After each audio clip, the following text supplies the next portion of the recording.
Hi guys ఇప్పుడు చూస్తున్నారు కదా ఇవి మష్రూమ్స్ నేచురల్ గా వచ్చేవి. యాక్చువల్ గా ఇవి వర్షాకాలంలో ఎక్కువ వస్తాయి. విచిత్రం ఏంటంటే ఇప్పుడు వింటర్ సీజన్ లోని కూడా దొరుకుతున్నాయి. వర్షాకాలంలో భూమి మెత్తగా ఉండడం వల్ల పీకితే వచ్చేస్తాయి. కానీ ఇప్పుడు ఇది ఏది కాని టైం కాబట్టి ఇది పీకితే రావట్లేదు, తెగిపోతున్నాయి. అందుకని చెప్పేసి గుణపంతో పొడుస్తున్నాను, లేకపోతే మీదనే తెగిపోతున్నాయి. అరుదుగా దొరుకుతాయి కాబట్టి ఇంత కష్టపడుతున్నాం. మార్కెట్ లో దొరికే మష్రూమ్స్ కి దీనికి చాలా డిఫరెన్స్ ఉంది. నేచురల్ గా వచ్చినాయి కాబట్టి చాలా టేస్టీగా ఉంటాయి. వీటి కోసం పొలంలో పని ఉంటే పని కూడా వదిలేశాను. భూమిలో పొదలు లేక అనుకుంటా సరిగ్గా పెరగలేదు ఇవి.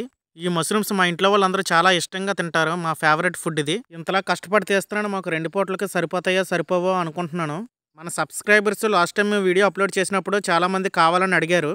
కాకపోతే ఇక్కడ తక్కువగా ఉండడం వల్ల మాకే సరిపోవు. మళ్ళీ నెక్స్ట్ వచ్చి రైనీ సీజన్ లో దొరుకుతాయి. దొరికినప్పుడు కంపల్సరీ కొంతమందికి అయితే పంపిస్తాను. ఒకవేళ మా పొలంలో దొరకలేనట్లయితే పక్క వాళ్ళ పొలంలో ఎవరి దగ్గర ఉంటే వాళ్ళ దగ్గర కొనైనా మీకు పంపిస్తాను. భూమి మెత్తగా లేకపోవడం వల్ల అనుకుంటా సరిగ్గా రావట్లేదు ఇవి.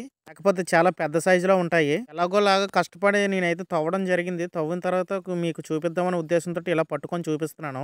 చూడండి, ఈ రోజు కష్టానికి ప్రతిఫలం అన్నమాట ఇవి. ఇవన్నీ మా నిమ్మ తోట గుట్ట మీద పేపాయి. కాకపోతే ఈ పుట్టగొడుగులు మాకు దొరికాయని ఆనందపడాలో, ముందుగా చూసుకోలేదని బాధపడాలో నాకు అర్థం కాలేదు. ఒక్కరోజు ముందు చూసినట్లయితే చాలా బాగున్ను. ప్రకృతి మనకి చెప్పి చేయదు కదా ఏ విషయమైనా. చాలా పుట్టగొడుగులు అయితే ఈ గుట్ట మీద పేపాయి, కానీ మేము చూసుకోవడం లేట్ అవ్వడం వల్ల ఇవన్నీ ఎండిపోయినాయి.